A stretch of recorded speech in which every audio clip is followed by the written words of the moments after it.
ETV news కు స్వాగతం. ముఖ్యాంశాలు. శ్రీకాకుళం జిల్లా కాశీబుగ్గలో పెను విషాదం. వెంకటేశ్వర స్వామి ఆలయంలో తొక్కిసలాట, 9 మంది మృతి, పలువురికి గాయాలు.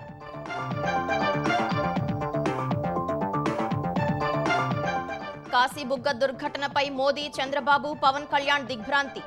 క్షతగాత్రులు త్వరగా కోలుకోవాలని ఆకాంక్షించిన నేతలు. ప్రజల్లో ఉండాలనే ప్రతి నెల పింఛన్లు పంపిణీ చేస్తున్నట్లు చంద్రబాబు వెల్లడి. సత్యసాయి జిల్లాలో పెన్షన్లు అందజేసిన సీఎం. జూబ్లీహిల్స్ లో ఇంటింటిని చుట్టేస్తున్న నేతలు. సంక్షేమ పథకాలే గెలిపిస్తాయన్న మంత్రులు. కాంగ్రెస్ పాలనపై బీజేపీ ఛార్జ్ షీట్. మియాపూర్లో భారీ అక్రమ కట్టడాన్ని కూల్చిన హైడ్రా. నకిలీ పత్రాలతో ప్రభుత్వ భూమిని కొట్టేసేందుకు ప్రయత్నించినట్లు వెల్లడి.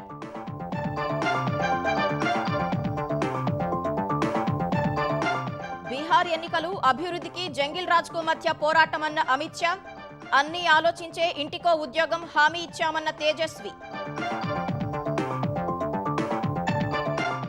మరో కీలక ప్రయోగానికి సిద్ధమైన ఇస్రో. రేపు బాహుబలి రాకెట్ LVM-3 ప్రయోగం. CMS-03 ఉపగ్రహాన్ని కక్షకు చేర్చనున్న వాహక నౌక.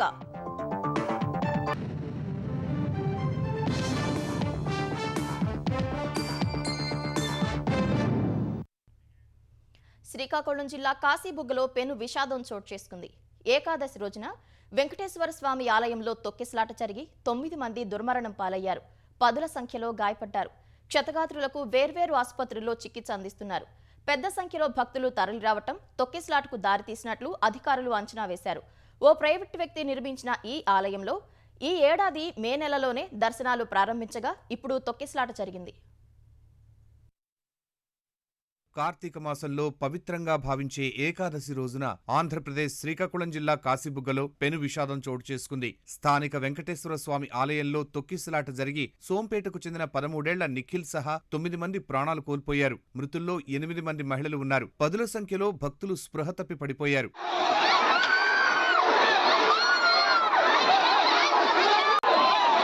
కార్తీక మాసం శనివారం ఏకాదశి కలిసి రావడంతో కాశీబుగ్గలోని విజయ వెంకటేశ్వర స్వామి ఆలయానికి ఉదయం నుంచే పెద్ద సంఖ్యలో భక్తులు తరలివచ్చారు. సరైన నియంత్రణ, క్యూలైన్ల నిర్వహణ లేకపోవడం, భారీగా తరలివచ్చిన భక్తులు ఆలయం లోపలికి వెళ్లేందుకు పోటీ పడ్డారు. లోపలికి వెళ్లే దారి నుంచి కాకుండా బయటికి వచ్చేందుకు ఉద్దేశించిన దారిలో కూడా భక్తులు లోనికి వెళ్లేందుకు ప్రయత్నించారు. ఈ సమయానికి రైలింగ్ విరిగి కిందకు పడిపోయింది. ఈ పరిణామంతో రైలింగ్ వద్ద ఉన్న భక్తులందరూ ఒక్కసారిగా కిందకు పడిపోయారు. ఈ పరిణామంతో కింద ఉన్న భక్తులు ఒక్కసారి భయాందోళనకు గురై ఒక్కసారిగా సురక్షిత ప్రదేశానికి వెళ్లాలనే ప్రయత్నంలో పరుగులు తీయడం తొక్కిసలాటకు దారితీసింది. ఈ క్రమంలోనే 9 మంది మృత్యువాత పడ్డారు. పదుల సంఖ్యలో గాయపడ్డారు.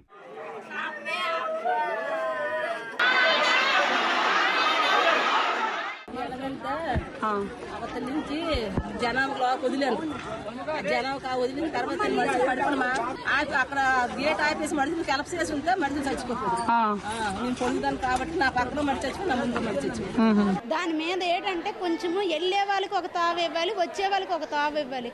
అలా కాకుండా యాగం ఒకటే తావు అయితే ఆ వచ్చిన వాళ్ళు ఈ ఎల్లులు మొత్తం కుమ్ములాడిపోయి పక్కన గజాలు ఉన్నాయి కదండి, వాటి మీద నుండి తిరగబడిపోయామండి. ఈమెకి మొత్తం అడిస్తారండి. వాటి మీద మేము జనాలతో చూసి మేము ఆగిపోయినాం. మెట్లు కాడేనే ఉన్న జనాలలో చాలా ఘోరమండి. ఈ సమాచారం అందుకున్న పోలీసులు, ఇతర అధికారులు హుటాహుటిన కాశీబుగ్గ ఆలయం వద్దకు చేరుకుని సహాయ చర్యలు చేపట్టారు. ఈ ఘటనలో గాయపడిన వారిని వెంటనే ఆసుపత్రికి తరలించారు. ఈ ఘటనలో స్పృహ తప్పి అస్వస్థతకు గురైన వారిలో 2 పరిస్థితి ఆందోళనకరంగా ఉన్నందున శ్రీకాకుళం రిమ్స్ కు తరలించారు. మిగిలిన వారిని పలాస ప్రభుత్వ ఆసుపత్రికి తరలించి చికిత్స అందిస్తున్నారు.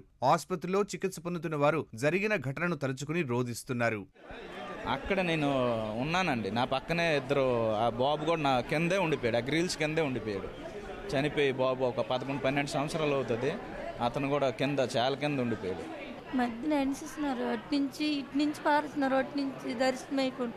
అటు నుంచి ఇటు నుంచి అవగానే మధ్యన ఎనిసిస్తున్నారు. గజాలు తాగి తలుపు పడిపోయింది. మధ్య ఉండిపోయింది. వస్తే గద్దె అయిపోయింది నా బతుకు. మనుషుల మీద మనుషులకు పడిపోతుంటే నా కాలు రాడుకే మధ్య ఉండిపోయింది. 2 కాళ్ళు ఇరిగిపోయింది. అయ్యా అక్కడ జనాల్లో తోసారు. ఆ రాడ్ ఇరిపోయింది సార్. ఆ రాడ్ ఇరిపోయిన 2 కాళ్ళ మీద పడిపోయినాయి సార్. పడిపోగానే జనాలందరూ నా 2 కాళ్ళ మీద పడిపోయింది. ఒక కాలు ఇరిపోయింది, ఒక కాలు ఏమైందో నాకు తెలియదు, బరువుగా ఉంది. కాశీబుగ్గ విజయ వెంకటేశ్వర స్వామి ఆలయ నిర్మాణాన్ని హరిముకుంద్ పాండా అనే వ్యక్తి 4 ఏళ్ల క్రితం ప్రారంభించారు. 12 ఎకరాల సొంత భూమిలో సుమారు 20 కోట్లతో ఆలయాన్ని నిర్మించారు. ఈ ఏడాది మే నెలలోనే దర్శనాలు ప్రారంభించారు. ప్రతి శనివారం స్వామివారి దర్శనానికి భక్తులు బాగానే వస్తారు. ఏకాదశి కలిసి రావడంతో ఇవాళ అనూహ్య సంఖ్యలో భక్తులు రావడం, అందుకు తగ్గట్టు ఏర్పాట్లు లేకపోవడమే ప్రమాదానికి కారణమనే అభిప్రాయం వ్యక్తమవుతోంది. తొక్కిసలాట ఘటనపై మంత్రులు కింజరాపు అచ్చెన్నాయుడు, కొండపల్లి శ్రీనివాస్ వెంటనే స్పందించారు. సమాచారం అందిన వెంటనే హుటాహుటిన ఘటనాస్థలికి వెళ్లిన అచ్చెన్నాయుడు, కొండపల్లి శ్రీనివాస్ క్షతగాత్రులను ఆసుపత్రికి తరలించేందుకు ఇతర ప్రాంతాల నుంచి అంబులెన్సులు తెప్పించారు. ఆలయం వద్ద రెవెన్యూ, ఫైర్ సిబ్బంది, పోలీసులు చేపట్టిన సహాయ చర్యలను పర్యవేక్షిస్తున్నారు. బాధితులను పరామర్శించిన మంత్రులు క్షతగాత్రులకు అందిస్తున్న చికిత్స వివరాలను ఆరా తీశారు. తొక్కిసలాటలో గాయాలైన ఎవరికీ ప్రాణాపాయం లేదని అచ్చెన్నాయుడు స్పష్టం చేశారు. ఘటనా స్థలిలోనే వైద్య శిబిరం ఏర్పాటు చేశామన్న ఆయన బాధిత కుటుంబాలను అన్ని విధాలుగా ఆదుకుంటామని వెల్లడించారు. ఆ రైలింగ్ కూలకపోతే ఈ ప్రమాదమే జరిగేది కాదు. రైలింగ్ ఎప్పుడైతే పట్టుకొని ఏలబట్టడం వల్ల రైలింగ్ కింద పడిందో ఈ సంఘటన జరిగింది. చాలా దురదృష్టకరమైనటువంటి సంఘటన మా జిల్లాలో జరగడం. ఇప్పటికే ముఖ్యమంత్రి గారు అనునిత్యం మాట్లాడుతున్నారు, సేవలు అందించే విధంగా చర్యలు తీసుకోమన్నారు. ఎవరు ఈరోజు ఆందోళన చెందవలసిన అవసరం లేదు. ప్రభుత్వం పక్షాన ఉంది. అన్ని విధాల జరిగిన సంఘటన దురదృష్టమైన ఇమీడియట్గా వచ్చి అన్ని ఏర్పాట్లు చేస్తున్నాం. తప్పనిసరిగా చనిపోయిన వారి కుటుంబాలకి అన్ని విధాల న్యాయం చేయడానికి అన్ని విధాల ప్రయత్నం చేస్తున్నాం. శ్రీకాకుళం జిల్లాలోని కాశీబుగ్గ వెంకటేశ్వర ఆలయంలో తొక్కిసలాట ఘటనపై ప్రధాని నరేంద్ర మోదీ, సీఎం చంద్రబాబు దిగ్భ్రాంతి వ్యక్తం చేశారు. క్షతగాత్రులు త్వరగా కోలుకోవాలని ప్రార్థిస్తున్నట్లు ప్రధాని మోదీ తెలిపారు. ఈ మేరకు మృతుల కుటుంబాలకు 2 లక్షలు, క్షతగాత్రులకు 50,000 రూపాయల చొప్పున పరిహారం ప్రకటించారు.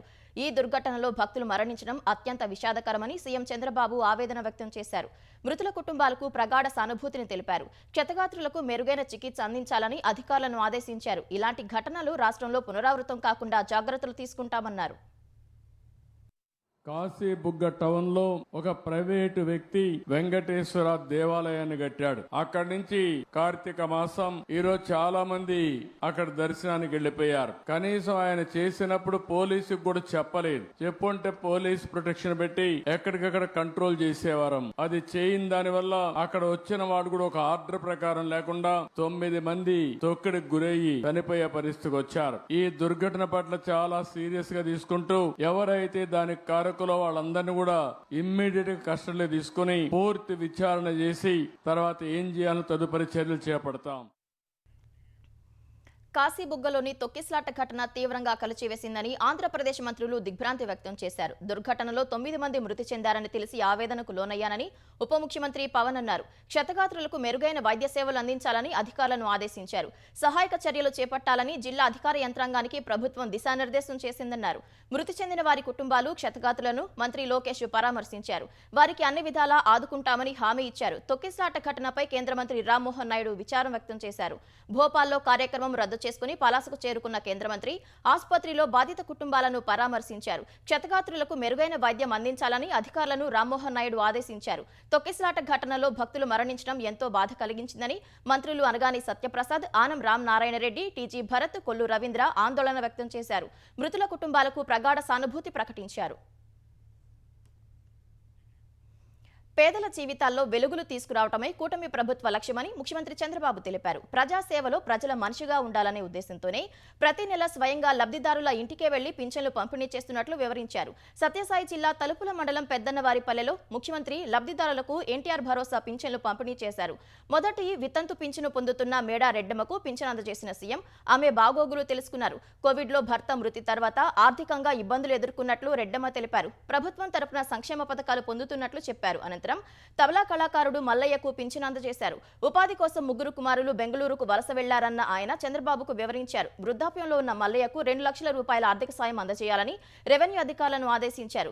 బీటెక్ పూర్తి చేసిన వృద్ధుడి మనవరాలు శివసే తేజకు ఉద్యోగం కల్పిస్తామని ముఖ్యమంత్రి హామీ ఇచ్చారు.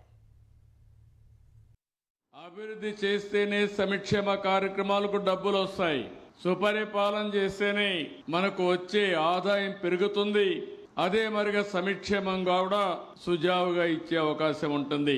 నేను అందుకే మొదటి తారీఖున ప్రతి నెల నేను కూడా బటన్ నొక్కచ్చు, ఇంట్లో కూర్చోవచ్చు, పరదాలు కట్టుకొని రావచ్చు. కానీ నేను ఒకటే ఆలోచించాను, ప్రజా మనిషిగా ఉండాలనే ఉద్దేశంతో మీ ముందుకు వస్తున్నా, మీ ఇంటికి వస్తున్నా, మీ ఇంట్లోనే మీకు పింఛన్లు ఇస్తున్నా. అది మునుపటి పరిపాలనకు ఇప్పుడు పరిపాలనకు వ్యత్యాసం.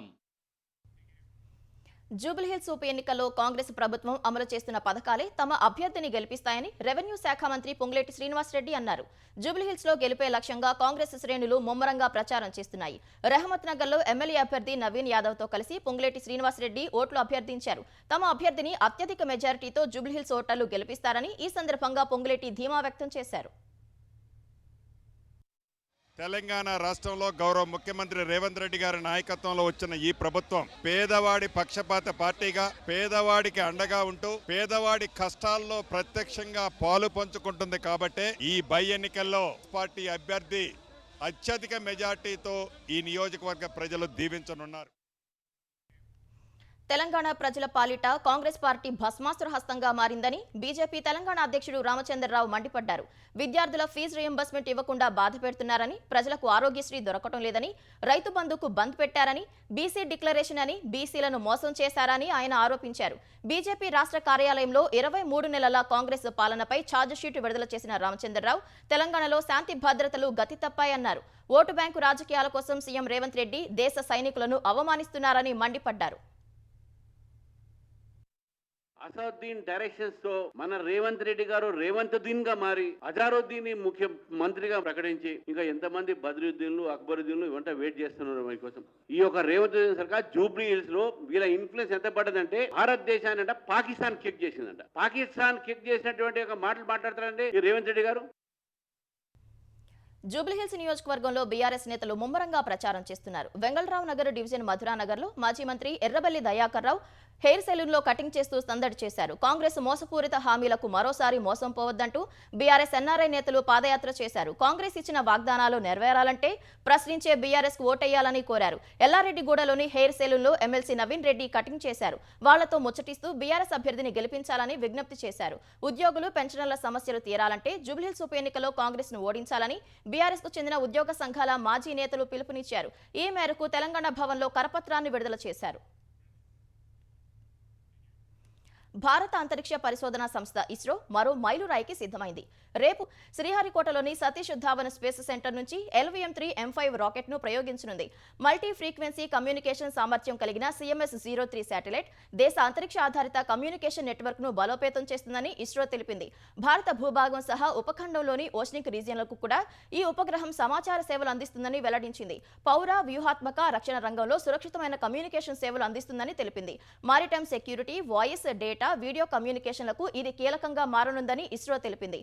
భారత నావికా దళానికి కూడా సేవలు అందించే 4000 కిలోల బరువైన CMS-03 శాటిలైట్ ను బాహుబలి రాకెట్ అని పిలిచే LVM-3ని ఉపయోగిస్తున్నట్లు ఇస్రో చైర్మన్ వి నారాయణన్ తెలిపారు. ఈ రాకెట్ ద్వారానే చంద్రయాన్-3 మిషన్ చేపట్టినట్లు తిరుమలలో రాకెట్ ఉపగ్రహ నమూనాలకు పూజలు చేసిన తర్వాత నారాయణన్ చెప్పారు.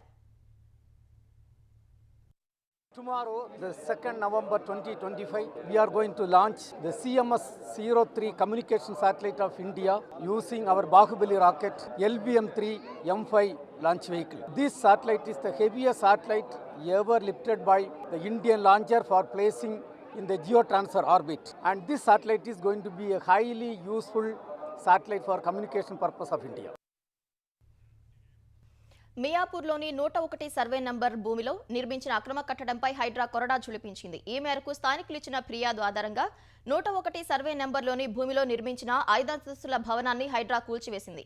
వాస్తవానికి పక్కనే ఉన్న అమీన్పూర్లో ఉన్న 337, 338 సర్వే నంబర్లలో హుడా అనుమతించిన లేఅవుట్లో 126 నెంబర్తో ఉన్న 400 గజాల స్థలాన్ని కొనుగోలు చేసిన భాను కన్స్ట్రక్షన్ ఆ భూమికి పక్కనే మియాపూర్లో ఉండే 101 సర్వే నంబర్లోని ప్రభుత్వ భూమిలోకి చొరబడి 126/D, 126/పార్ట్, 126/C ప్లాట్లు సృష్టించారు. ఈ 3 నెంబర్ల కింద 473 గజాలు ఆక్రమించి మొత్తం 873 273 గజాల్లో 5 అంతస్తుల భవనం నిర్మించారు. ఇందుకోసం నకిలీ ఎల్ఆర్ఎస్ సృష్టించిన భాను కన్స్ట్రక్షన్స్ ఎల్ఆర్ఎస్ కోసం డబ్బు చెల్లించినట్లు డీడీ కూడా నకిలీదే సృష్టించారు. ఇందుకు సంబంధించి అమీన్పూర్ పోలీస్ స్టేషన్లో కేసు నమోదు చేసిన అధికారులు మియాపూర్ ప్రభుత్వ స్థలంలోకి జరిగి నిర్మించిన 473 గజాల్లో భవన భాగాన్ని తొలగించారు. తెలంగాణలో కెనడా, ఫ్రాన్స్ పారిశ్రామికవేత్తలు పెట్టుబడులు పెట్టే విధంగా చూడాలని Canada high commissioner, France consul జనరల్ను ముఖ్యమంత్రి రేవంత్ రెడ్డి కోరారు. స్టార్టప్స్, విద్య, అడ్వాన్స్డ్ టెక్నాలజీ సెంటర్లలో పెట్టుబడులు పెట్టే విధంగా చూడాలని విజ్ఞప్తి చేశారు. కెనడా, ఫ్రాన్స్ దేశ ఉన్నత స్థాయి ప్రతినిధులు రేవంత్ రెడ్డిని వేర్వేరుగా కలిశారు. భారత్లో Canada high commissioner Christopher కూటర్, Canada మంత్రి ఎడ్జాగర్ బృందం సీఎంను కలవగా ఐటీ, ఫార్మా, ఏరోస్పేస్, డిఫెన్స్, పట్టణ మౌలిక సదుపాయాల్లో కెనడాతో భాగస్వామ్యంపై చర్చించారు. ప్రభుత్వం చేపట్టిన ప్రతిష్టాత్మక ప్రాజెక్టులను కెనడా హై కమిషనర్ కు రేవంత్ రెడ్డి వివరించారు. France consul general Mark Lamy బృందంతో భేటీలో హైదరాబాద్ లో ఫ్రాన్స్ ప్రాజెక్టుల పురోగతిపై సీఎం చర్చించారు. హైదరాబాద్ లో మరిన్ని పెట్టుబడులు పెట్టాలని, ఇక్కడ ఫ్రెంచ్ బ్యూరో కార్యాలయాన్ని బలోపేతం చేయాలని కోరారు. ముఖ్యమంత్రి రేవంత్ రెడ్డికి ఆ పదవి ఇచ్చింది ప్రజలే అన్న విషయాన్ని మర్చిపోయి రాజులా ఫీల్ అవుతున్నారని బీఆర్ఎస్ కార్యనిర్వాహక అధ్యక్షుడు కేటీఆర్ అన్నారు. తెలుగుదేశం పార్టీ నాయకుడు శ్రీనివాస్, ఇతర నేతలు బీఆర్ఎస్ లోకి ఆహ్వానించిన కేటీఆర్ సీఎం రేవంత్ రెడ్డి ఓటర్లను బెదిరిస్తున్నారని మండిపడ్డారు. సీఎం ప్రజల సొమ్ముకు ధర్మకర్త మాత్రమే అని ఇష్టం వచ్చినట్లు మాట్లాడితే ప్రజలే బుద్ధి చెబుతారని కేటీఆర్ అన్నారు. జూబ్లీహిల్స్ ప్రజలు కాంగ్రెస్ తోక కత్తిరించేందుకు సిద్ధంగా ఉన్నారని వ్యాఖ్యానించారు. ఇందిరమ్మ రాజ్యం అంటూ హైడ్రా, బుల్డోజర్ పేరుతో పేదలపై కాంగ్రెస్ నేతలు జులుం ప్రదర్శిస్తున్నారని మండిపడ్డారు. భర్త చనిపోయి మాగంటి సునీత ఏడిస్తే కాంగ్రెస్ నేతలు డ్రామా అంటున్నారని ఆగ్రహం వ్యక్తం చేశారు.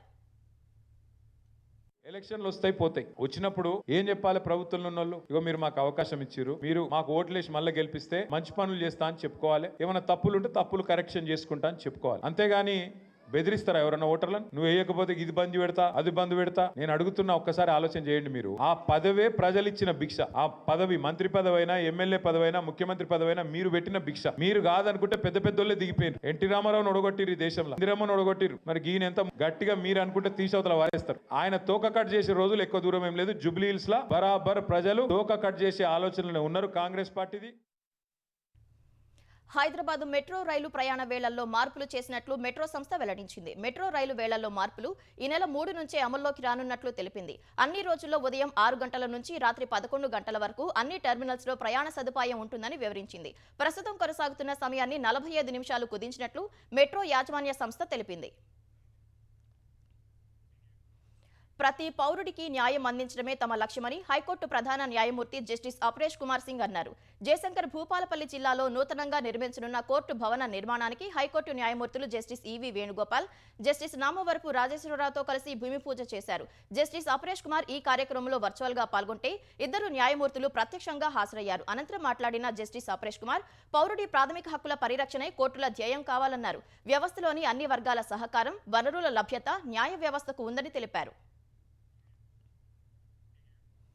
ఆంధ్రప్రదేశ్కు 2 సమస్యలు ఉన్నాయని, ఒకటి రాయలసీమకు కరువు, రెండవది కోస్తాంధ్రకు తుపాన్లని ముఖ్యమంత్రి చంద్రబాబు అన్నారు. సమర్థ నీటి నిర్వహణతో, ప్రాజెక్టుల నిర్మాణంతో ఇప్పుడు రాయలసీమలో కరువు లేకుండా చేశామని గుర్తు చేశారు.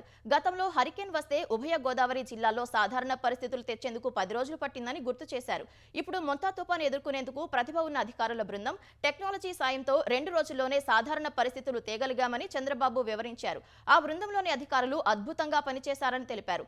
ఆర్టిఫిషియల్ ఇంటెలిజెన్స్ మోడల్స్ ద్వారా తుపానును సమర్థంగా ఎదుర్కొన్నట్లు తెలిపారు. మొంతా తుపానులో ఉత్తమ సేవలు అందించిన వారికి సీఎం తన క్యాంపు కార్యాలయంలో అభినందన కార్యక్రమం నిర్వహించారు. సైక్లోన్ మొంతా ఫైటర్లుగా గౌరవిస్తూ 175 మందికి సర్టిఫికెట్లు, మొమెంటాలను అందించారు. అతిపెద్ద తుపాను నుంచి వీలైనంత వరకు ఆస్తి, ప్రాణ నష్టం జరగకుండా చూసినట్లు వివరించారు. ఇటీవల జరిగిన తుఫాన్ ఇది ఒక కేస్ స్టడీ కింద తీసుకున్నాం. తుఫాన్ వచ్చిన వెంటనే మన అధికారులు ఎప్పటికప్పుడు ఆర్టీజీఎస్లో అనలైజ్ చేస్తూ వచ్చాం. ఈసారి మనం చేసిన ఎక్సర్సైజ్ చూస్తే పర్ఫెక్ట్గా అవేర్ ఒకటి పెట్టి రియల్ టైం డేటా కలెక్ట్ చేస్తున్నాం. మూడోది, ఈ 2 ఇంటిగ్రేట్ చేయడం కోసం ఏఐ మాడ్యూల్స్ కూడా తయారు చేసి ముందుకు పోవాలనుకుంటున్నాం. ఫస్ట్ టైం ప్రివెంటివ్ మెజర్ కింద తీసుకున్నప్పుడు మీరు చూస్తే ఎంత బాగా చేశారంటే ఒక టీం కింద సెక్రటరియట్లో ఉండే వ్యక్తుల్ని కదిలించి రియల్ టైంలో ఫిజికల్గా వాళ్ళు వెళ్ళారు. టెక్నాలజీ సపోర్ట్ ఇచ్చాం. ఇది wonderful experience.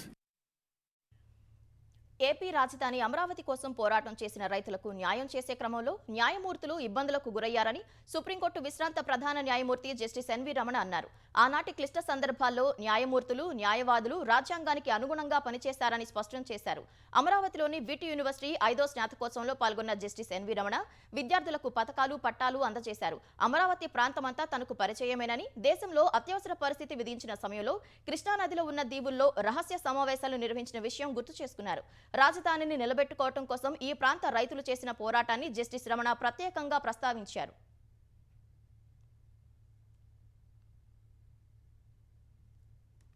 I always continue to draw inspiration from Amaravati and its people. I must add here, the present day Amaravati owes its existence to the resilience of the farmers of this region. This city survives on the back of farmers' struggle. After sacrificing their land, they struggled immensely. Some even lost their lives and limb.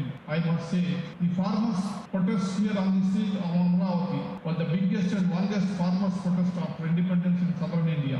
They sustained the struggle for 5 years in spite of constant suffering. They stood their ground with patience, discipline and endurance. I salute the spirit of the farmers of Amaravati who courageously withstood the forces of government mechanism.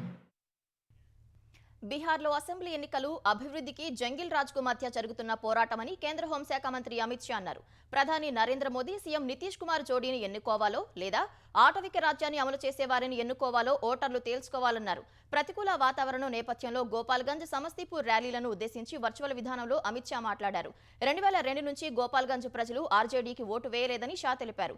Bihar మాజీ CM Rabri Devi సోదరుడు సాధు యాదవ్ గతంలో వ్యవహరించిన తీరును ఎవరూ మర్చిపోలేరని అమిత్ షా చెప్పారు. 1999లో ఓ కౌర్ల showroom నుంచి వాహనాన్ని సాధు యాదవ్ ఎత్తుకెళ్లారనే ఆరోపణలున్నాయని గుర్తు చేశారు. ఆర్జేడీ హయాంలోనే బీహార్లో పలు ప్రాంతాలు ఓచుకోతకు గురయ్యాయని, నక్సలిజం సహా భూస్వాముల ఆగడాలతో ప్రభావితమయ్యాయని అమిత్ షా ఆరోపించారు. బీహార్లో అధికారంలోకి వస్తే ప్రతి ఇంటికి ఓ ప్రభుత్వ ఉద్యోగం ఇస్తామన్న హామీని ఆర్జేడీ అగ్రనేత తేజస్వి యాదవ్ పునరుద్ఘాటించారు. ఈ హామీ అమలు సాధ్యమేనా అని మీడియా ప్రశ్నించగా, తనకు వయసు లేకపోవచ్చు కానీ పరిణితి ఉందని ఆయన సమాధానమిచ్చారు. దాని ఆధారంగానే ప్రతి ఇంటికో ప్రభుత్వ ఉద్యోగం అనే హామీ ఇచ్చినట్లు తేజస్వి తెలిపారు. ఆర్థిక న్యాయం, సమ్మిళిత వృద్ధితో బీహార్ను దేశంలోనే నంబర్ 1 రాష్ట్రంగా మార్చాలనే లక్ష్యంతో పనిచేయనున్నట్లు చెప్పారు. బీహార్లో పట్టపగలే హత్యలు జరుగుతున్నా ఎన్డీఏ ప్రభుత్వం పట్టించుకోవటం లేదని విమర్శించారు. అన్ని రంగాల్లో విఫలమైన ఎన్డీఏ ప్రభుత్వాన్ని ఈ ఎన్నికల్లో ప్రజలు గద్దె దింపనున్నారని తేజస్వి యాదవ్ జోస్యం చెప్పారు. బీహార్లో ఒకప్పుడు శాంతి భద్రతలు చాలా దారుణంగా ఉండేవని, తాను అధికారం చేపట్టిన తర్వాత మెరుగుపడినట్లు సీఎం నితీష్ కుమార్ అన్నారు. విద్య, వైద్యం, రోడ్లు, విద్యుత్, నీటి సరఫరా, ఉపాధి అవకాశాలు గణనీయంగా పెంచినట్లు తెలిపారు. బీహార్ ఎన్నికలు సమీపిస్తున్న వేళ సీఎం నితీష్ ఓ వీడియో సందేశం విడుదల చేశారు. 2005లో బీహార్ సీఎంగా బాధ్యతలు చేపట్టిన నాటి నుంచి ఇప్పటి వరకు అన్ని వర్గాల అభివృద్ధి కోసం కృషి చేస్తున్నట్లు చెప్పారు. ఒకప్పుడు బీహారీ అని పిలిపించుకోవటం అవమానంగా భావించేవారని, ప్రస్తుతం బీహారీ అని అనిపించుకోవటం గౌరవంగా భావిస్తున్నారని సీఎం నితీష్ కుమార్ పేర్కొన్నారు. ఈ క్రమంలో కాంగ్రెస్, ఆర్జేడీలపై తీవ్ర విమర్శలు చేశారు. ప్రతిపక్ష కూటమి అధికారంలో ఉన్నప్పుడు మహిళలకు చేసిందేమీ లేదన్నారు. ఎన్డీఏ హయాంలో మహిళలకు సాధికారత కల్పించి వారిని స్వతంత్రులను చేసినట్లు చెప్పారు. తన రాజకీయ జీవితంలో ప్రజల కోసమే తప్ప కుటుంబం కోసం పనిచేయలేదన్నారు. బీహార్ అభివృద్ధి కేవలం ఎన్డీఏతోనే సాధ్యమని నితీష్ చెప్పారు.